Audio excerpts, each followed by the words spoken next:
जय हिंद, नमस्कार फ्रेंड्स। ज्योति क्लासेस में आप सभी का एक बार फिर से स्वागत है। हेलो दोस्तों, कैसे हैं आप सभी?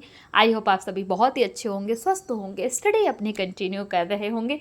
चलते हैं हमारी आज की मॉर्निंग की क्लास की तरफ। सभी को सुप्रभात, गुड मॉर्निंग। देखते हैं आज के दिन क्या है कुछ खास। तो फ्रेंड्स, आज है हमारा 17 अप्रैल। 17 अप्रैल की हिस्ट्री देख लेते हैं कि आज के दिन क्या है कुछ खास। तो फ्रेंड्स, आज है हमारा 17 अप्रैल को क्या हम कौन सा दिवस मनाते हैं। तो फ्रेंड्स, 17 अप्रैल को विश्व हीमोफीलिया दिवस, ध्यान दीजिएगा। 17 अप्रैल को विश्व हीमोफीलिया दिवस, it means world haemophilia day के रूप में मनाया जाता है। हीमोफीलिया और अन्य रक्तस्राव विकारों में जागरूकता बढ़ाने के लिए यह दिन मनाया जाता है। जो हीमोफीलिया दिवस मनाया जाता है, इसको मनाने का उद्देश्य क्या है कि जो हीमोफीलिया है और जो भी अन्य रक्तस्राव यानी कि जो हमारे ब्लीडिंग डिसऑर्डर्स होते हैं, उनके बारे में लोगों को जागरूक किया जाए और जागरूकता बढ़ाने के लिए मनाया जाता है। स्थापना इसकी देख लेते हैं। तो विश्व हीमोफीलिया दिवस की शुरुआत 1989, ध्यान दीजिएगा, 1989, इट मीन्स 1989 में WFH के संस्थापक फ्रैंक श्रेबल के जन्मदिन के सम्मान में की गई थी। ये जो हम विश्व हीमोफीलिया दिवस मनाते हैं ना, इसकी स्थापना कब की गई थी? 1989 में। किसने की थी? WFH के संस्थापक फ्रैंक श्रेबल के जन्मदिन के सम्मान के रूप में की गई थी। तो ये तो हमने देख लिया आज की हिस्ट्री, यानी कि 17 अप्रैल को कौन सा दिवस मनाते हैं। तो ये हमने इसके बारे में देख लिया। आई होप आज की हिस्ट्री आपको पता लग गई होगी। अब चलते हैं हमारी होम साइंस की क्लास की तरफ। जैसा कि आप सभी जानते हैं फ्रेंड्स, हम कर रहे हैं हमारी होम साइंस की सीरीज, जिसमें हम क्लास 6 और 12 की पढ़ाई को कंटिन्यू किए हैं। और इसमें अभी तक हमने फ्रेंड्स हमारा क्लास 6 to 9 कंप्लीट कर लिया है। आई होप आपने उन सारी क्लासेस को देख लिया होगा, जितने भी हमने क्लास 6 to 9 की पढ़ाई अभी की है। नहीं देखा है तो टेंशन की बात नहीं है, प्लेलिस्ट में जाके वहाँ से उन सारी क्लासेस को देख करके आप अपने कॉन्सेप्ट को अच्छे तरीके से क्लियर कर सकते हैं, क्योंकि हमने हर एक टॉपिक को बहुत ही डिटेल में पढ़ा है। और इतने डिटेल में पढ़ने का फ्रेंड्स हमारा एक ही उद्देश्य है कि एक बार आप इस सीरीज़ को देखिए, समझिए, ताकि होम साइंस से रिलेटेड कोई भी डाउट आपके माइंड में ना रह जाए।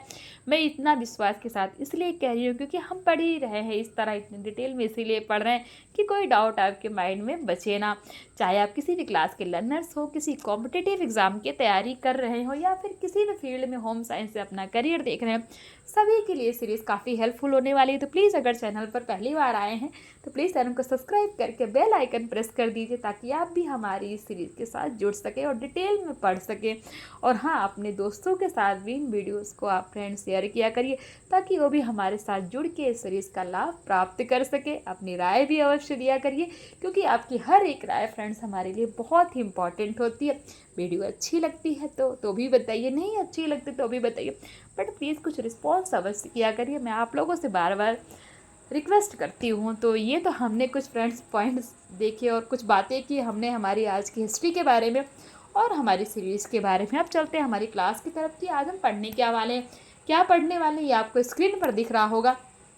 आज की क्लास में हम करेंगे क्लास 10th का चैप्टर 10th। ध्यान दीजिए, क्लास 10th का चैप्टर 10th, इसमें हम करेंगे सामान्य संक्रामक रोग हम पढ़ने वाले हैं। ये हमारा आज से हमारा ये टॉपिक स्टार्ट होने वाला है।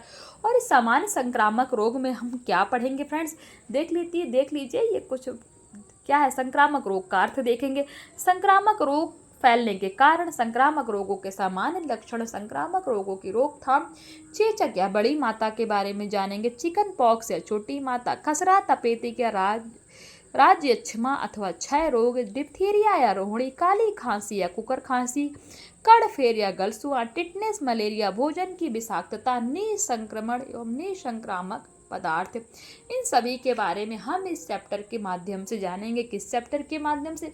सामान्य संक्रामक रोग के माध्यम से। तो सामान्य संक्रामक रोग को हम क्या बोलते हैं इंग्लिश में? कॉमन इन्फेक्शन डिजीज जो होते हैं, उन्हीं को हम सामान्य संक्रामक रोग कहते हैं। चलिए स्टार्ट करते हैं आज की क्लास। आई होप आपको एक बार पूरा ओवरव्यू मिल गया होगा कि आप इस जो है इस चैप्टर में आखिर पढ़ने क्या वाले हैं। स्टार्ट करते हैं आज की क्लास। रोग व्यक्ति के स्वास्थ्य की ऐसी स्थिति है फ्रेंड्स, ये देखिए, ये कोई इंपॉर्टेंट नहीं है, आप सभी को पता है, बट फिर भी हम पढ़ते। मैंने आपको क्या बोला कि हम एक भी पॉइंट नहीं छोड़ेंगे, जो इम्पोर्टेंट है वो भी पढ़ते हैं, जो इम्पोर्टेंट नहीं है वो भी पढ़ते हैं। इसीलिए तो मैं बार बार बोलती हूँ कि आपके अगर एक बार आप इस सीरीज़ को देखेंगे तो आपके माइंड में ऐसा हो ही नहीं सकता कि कोई डाउट शेष रह जाए।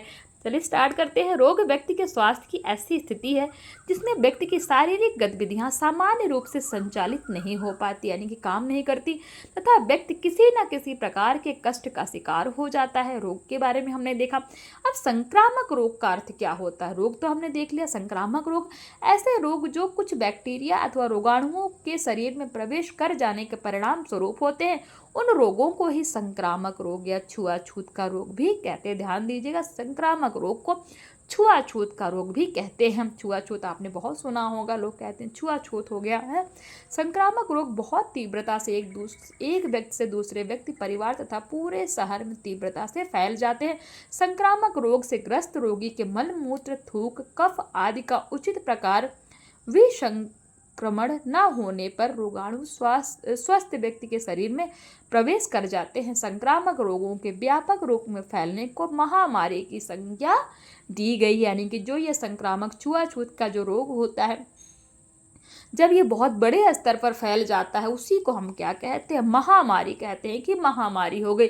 सपोज जैसे अभी देखो कोरोना हुआ था, कोरोना भी क्या है? एक संक्रामक रोग ही, एक दूसरे से फैल रहा था, है तो वो भी हम इसीलिए हम उसको क्या बोल रहे थे कि महामारी, यानी ये लगभग सभी में वो स्प्रेड हो रहा था, फैल रहा था, इसीलिए हमने उसको महामारी की संज्ञा दी।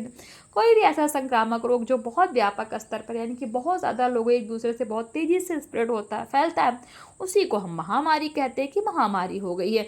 रोगाणुओं के माध्यम से संक्रमित होने वाले मुख्य संक्रामक रोग हैं चेचक, छोटी माता, खसरा, डिप्थीरिया, कुकर खांसी, टिटनेस, क्षय रोग, मियादी बुखार, आहार विषाक्तता, मलेरिया आदि। यानी कि जितने भी सारे रोग होते हैं ये किसके माध्यम से फैलते हैं?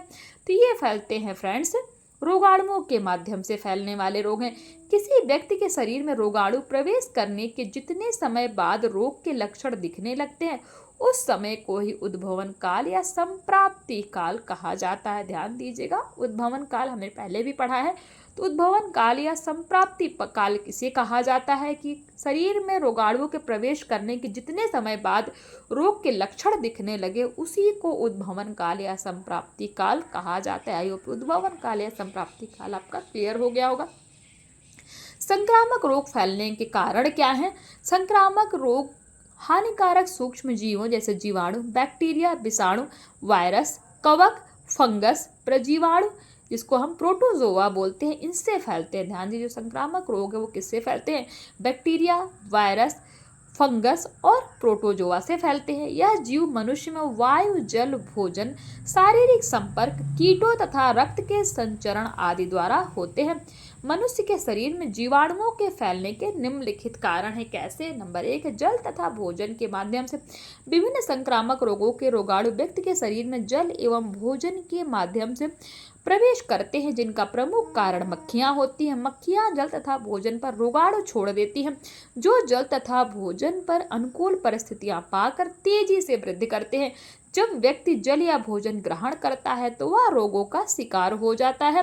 जल व भोजन के माध्यम से सामान्यतः हैजा, अतिसार आदि संक्रामक रोग फैलते हैं। नंबर 2, वायु के माध्यम से वायु धूल कणों के साथ साथ रोगाणुओं को भी एक स्थान से दूसरे स्थान पर पहुंचाती है। इसके अतिरिक्त अनेक रोगाणु व जीवाणु एक लंबी अवधि तक वायु में निलंबित रहते हैं। इस प्रकार के अशुद्ध वायु में सांस लेने से अनेक रोग हो जाते हैं। रोगग्रस्त व्यक्ति के सांस लेने, खांसने, छींकने तथा थूकने आदि क्रियाओं के द्वारा वायुमंडल में रोग के रोगाणु तीव्रता से बढ़ने लगते हैं और स्वस्थ व्यक्ति इसके संपर्क में आते ही रोगग्रस्त हो जाते हैं।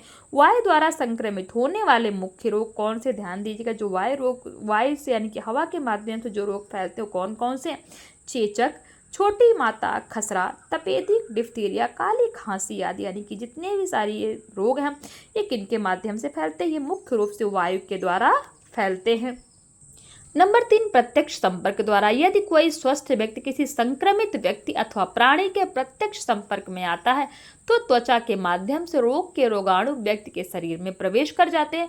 प्रत्यक्ष संपर्क द्वारा संक्रमित होने वाले मुख्य रोग हैं दाद, खाज, खुजली, कुष्ठ आदि। इसके अतिरिक्त विभिन्न यौन संबंधी रोग, एड्स आदि भी प्रत्यक्ष संपर्क द्वारा ही फैलते हैं। नंबर 4, रक्त के माध्यम से रोगाणुओं के शरीर में प्रवेश करने का एक स्वरूप सीधे रक्त में प्रवेश करना संभावना भी है। विभिन्न प्रकार के मच्छर, पिस्सू स्वस्थ दोनों प्राणियों को काटते हैं। ध्यान दीजिएगा, जो पिस्सू है तथा कुछ अन्य कीट सदैव ही हमें काटते हैं। ये कीट रोगी एवं स्वस्थ, जो रोगी और स्वस्थ होते इन दोनों प्राणियों को काटते हैं, जिससे रक्त के माध्यम से ये रोग के वाहक बन जाते हैं। डेंगू, प्लेग, मलेरिया आदि रोग कीटों के माध्यम से ही फैलते हैं। यानी कि जो डेंगू, प्लेग, मलेरिया ये सारे रोग किसके माध्यम से फैलते हैं? कीटों के माध्यम से फैलते हैं। पागल कुत्ते के काटने के परिणाम स्वरूप होने वाला हाइड्रोफोबिया नामक रोग भी इसी श्रेणी का एक संक्रामक रोग है। हाइड्रोफोबिया के बारे में हमने पढ़ा था, कुछ याद आया? हमने जो प्रीवियस क्लासेस की है उनमें हाइड्रोफोबिया के बारे में बहुत ही डिटेल में पढ़ा है। नंबर 5 है, चोट या घाव के माध्यम से शरीर के किसी अंग में चोट अथवा घाव लगने वाले स्थान यदि खुला होता है तो वहां मिट्टी आदि से रोगाणु प्रवेश कर जाते हैं। टिटनेस इसी प्रकार फैलने वाला रोग है। ये तो हमने कुछ पॉइंट्स देख लिए संक्रामक रोग फैलने के कारण। अब देख लेते हैं संक्रामक रोगों के सामान्य लक्षण। नंबर 1 है, सामान्य रूप से रोग के संक्रमण के साथ ही व्यक्ति के शरीर का तापक्रम बढ़ जाता है। जब कोई संक्रामक रोग यानी कि जो कॉमन इन्फेक्शन डिजीज हमें होती है वो फैलती है तो क्या हो उसके लक्षण, क्या उसके सिम्टम्स दिखाई पड़ते हैं? नंबर 1 है, सामान्य रूप से रोग के संक्रमण के साथ ही व्यक्ति के शरीर का तापक्रम बढ़ जाता है। नंबर 2 है, अधिकांश संक्रामक रोगों में व्यक्ति को ठंड लगती है तथा कभी कभी वह ठंड से कांपने लगता है। नंबर 3, कुछ संक्रामक रोगों में आंख, नाक या गले में दर्द होने लगता है तथा आंख व नाक से पानी बहने लगता है। नंबर 4 में कुछ संक्रामक रोगों में शरीर पर दाने निकल जाते हैं, त्वचा कट फट जाती है, त्वचा पर दाग धब्बे पड़ जाते हैं। तो ये हमने कुछ पॉइंट देखे किसके बारे में? संक्रामक रोगों के सामान्य लक्षण के बारे में। अब देख लेते हैं संक्रामक रोगों की रोकथाम कैसे कर सकते हैं हम, उनके बारे में हम देखते हैं। नंबर 1 है, रोगी को अलग रखना है। जिसको भी संक्रामक रोग हुआ उस रोगी को अलग रखना है, जिसको आइसोलेशन हम बोल रहे थे ना, जब हमारा कोरोना हुआ था तो वही होता है अलग रखना।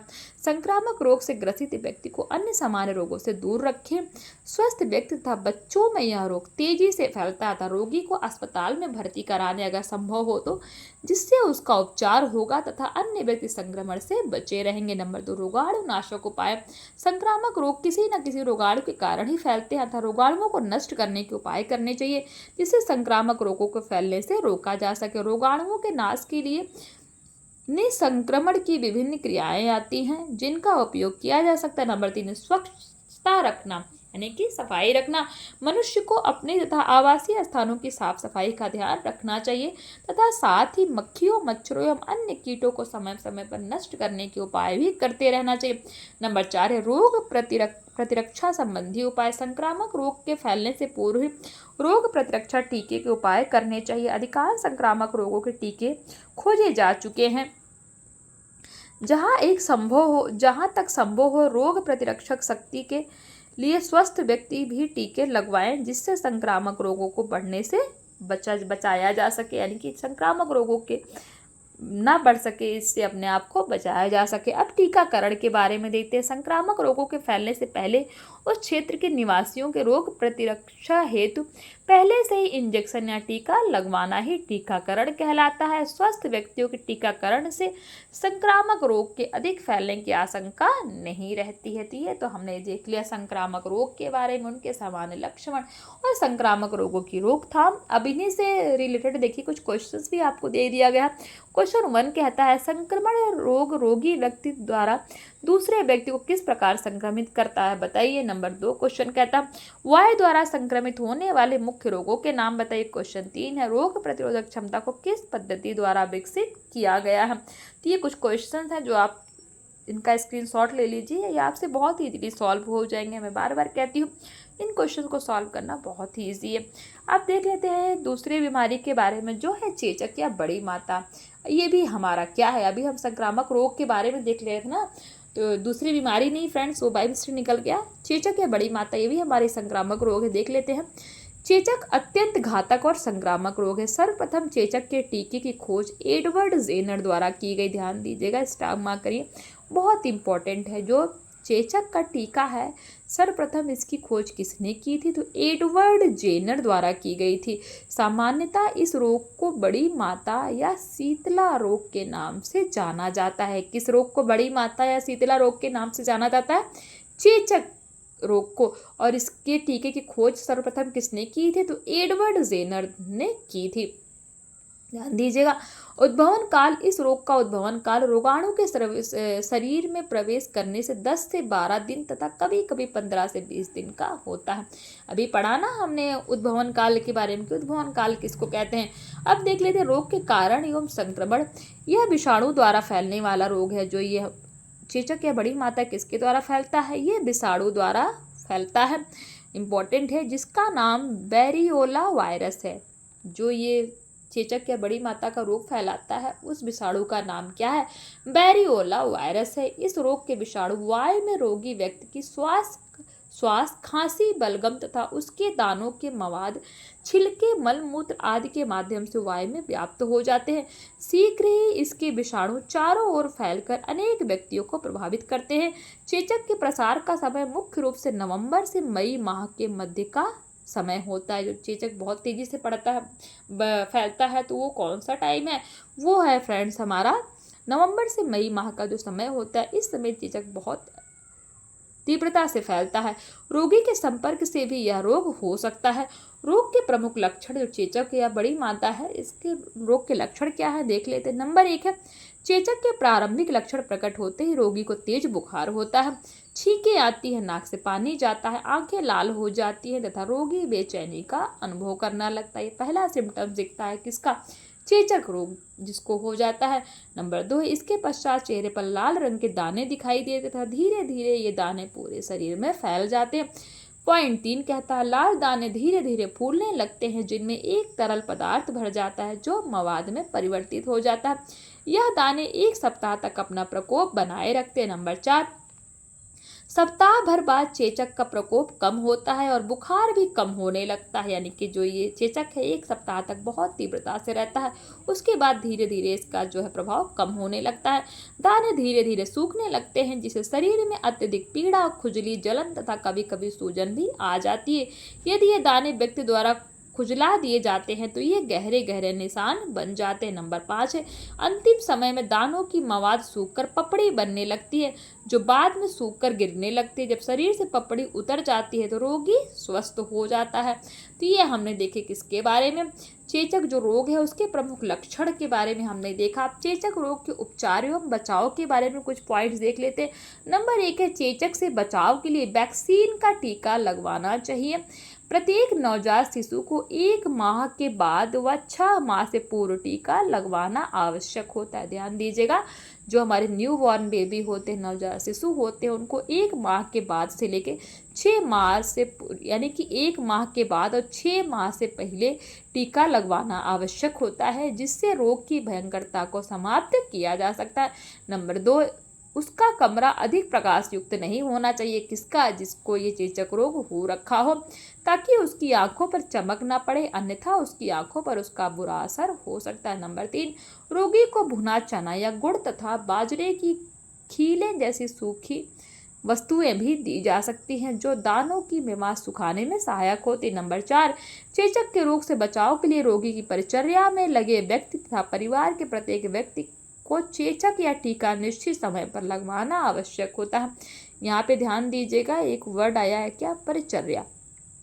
तो कमेंट करके बताइए परिचर्या का मीनिंग क्या होता है। हमने पढ़ा था ना, गृह परिचारिका एवं परिचर्या, आपको ध्यान होगा, बहुत बार हमने पढ़ा, क्लास 6 से लेकर के हमने 9 तक बहुत बार इसको पढ़ लिया है। तो बताइए परिचर्या एवं परिचारिका यानी कि डिफरेंस बिटवीन परिचर्या एवं परिचारिका के बारे में आप बताइए हमें, हमने बहुत बार पढ़ा है। अब पॉइंट 5 देख लेते हैं। चेचक के लक्षण स्पष्ट होते ही चिकित्सक से संपर्क करना चाहिए और उसके निर्देशानुसार कार्य करना चाहिए। नंबर 6, रोगी के दानों से उतरने वाली पपड़ियों को सावधानी पूर्वक एकत्र करके उन्हें जला देना चाहिए। नंबर 7 है, रोगी को नमक युक्त खाना नहीं देना चाहिए, अन्यथा खुजली अत्यधिक बढ़ जाएगी। तो ये तो हमने देखा किसके बारे में? रोग के उपचार, चेचक जो रोग है उसका उपचार और बचाव किस तरीके से कर सकते हैं उसके बारे में ध्यान दीजिएगा। चेचक के बारे में हमने 2-3 पॉइंट्स देखे जो इंपॉर्टेंट थे। क्या ये चेचक को और किस नाम से जाना जाता है? तो इसको बड़ी माता या शीतला रोग के नाम से भी जाना जाता है। इसका उद्भवन काल कब होता है?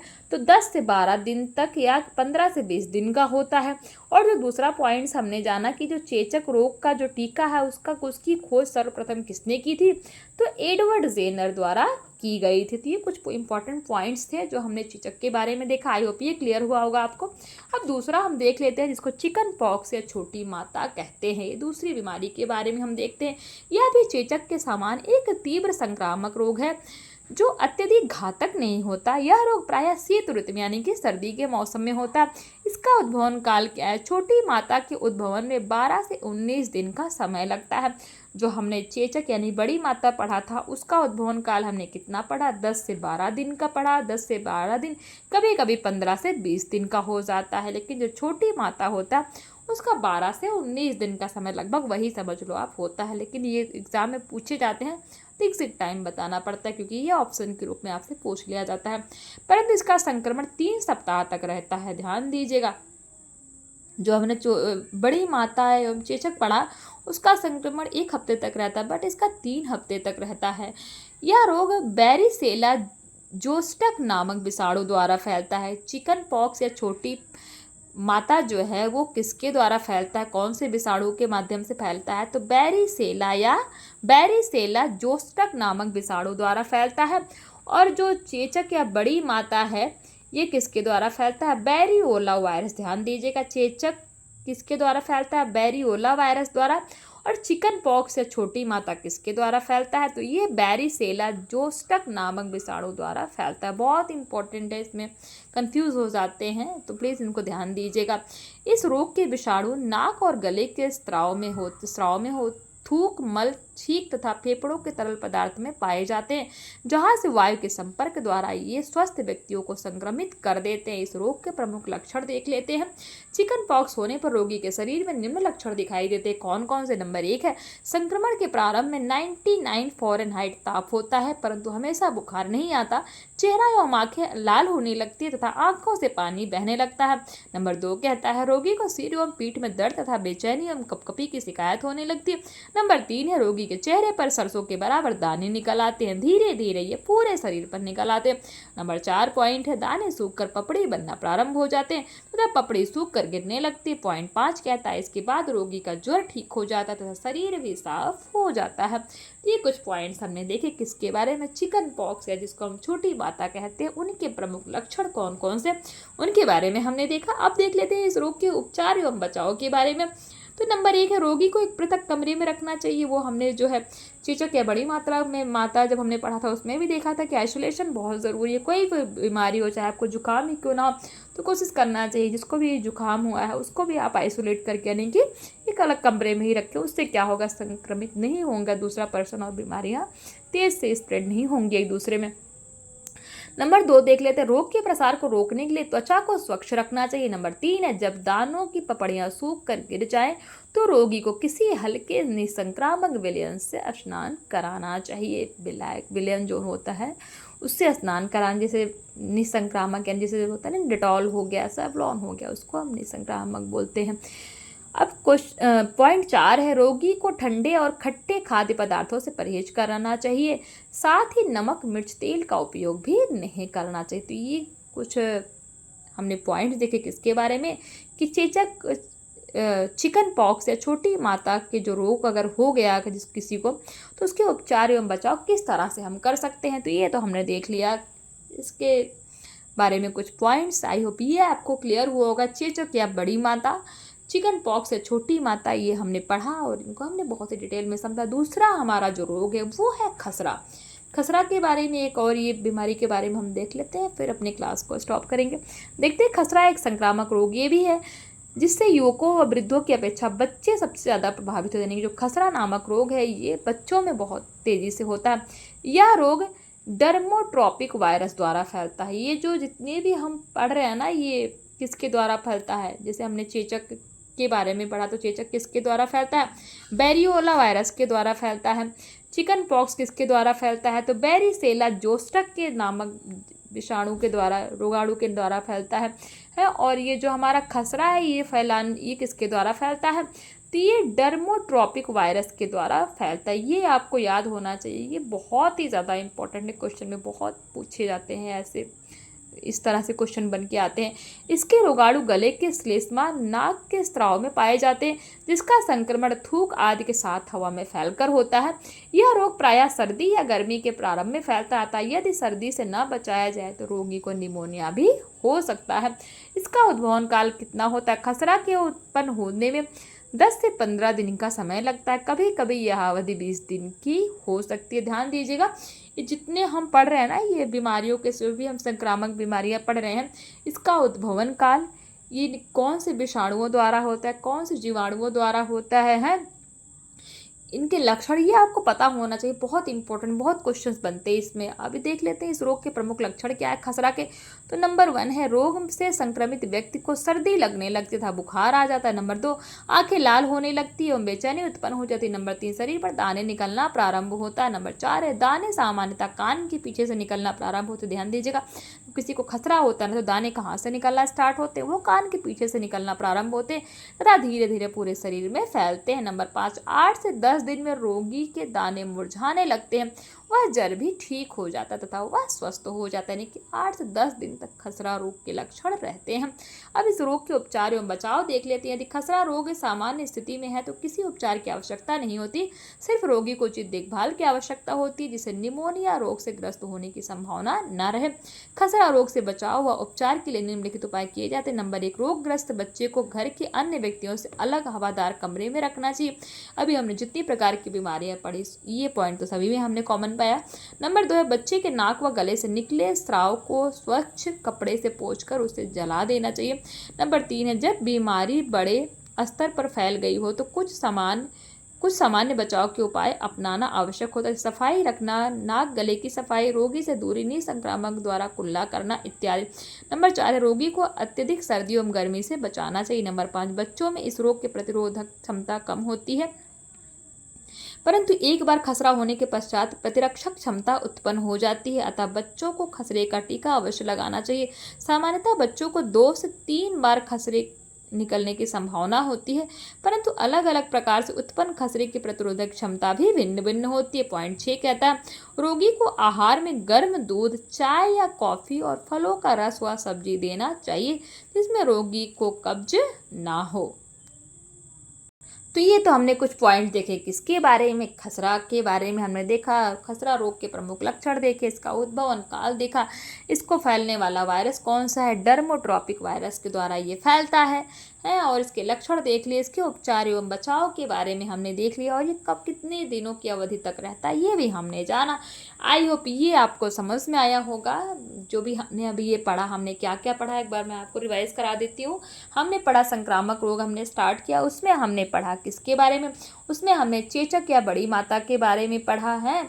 फिर हमने इसके रोग के लक्षण एवं संक्रमण जाने, रोग के प्रमुख लक्षण हमने देखे, फिर हमने रोग के उपचार एवं बचाव देखे, फिर हमने चिकन पॉक्स छोटी माता पढ़ा, उसके भी रोग लक्षण, उसके उपचार के बारे में देखा। लास्ट हमने पढ़ा खसरा, इसमें इसके भी हमने प्रमुख लक्षण क्या है, इसका उद्भवन काल, किस वायरस के द्वारा फैलता है ये भी हमने देखा, और इस रोग के उपचार एवं बचाव हम किस तरीके से कर सकते हैं, ये सारे ही पॉइंट्स हमने आज की क्लास में कवर किया। आई होप जितनी भी हमने पढ़ाई अभी तक इस क्लास में की है ये आपको समझ में आया होगा। तो आज की क्लास फ्रेंड्स यहीं तक, मिलते हैं हमारी नेक्स्ट क्लास में। तब तक के लिए जय हिंद, नमस्कार। हंसते रहिए, मुस्कुराते रहिए, एक दूसरे की हेल्प करते रहिए, और हाँ, अगर क्लास अच्छी लग रही है तो जाते जाते चैनल को सब्सक्राइब करके बेल आइकन प्रेस करके अवश्य जाइए। धन्यवाद।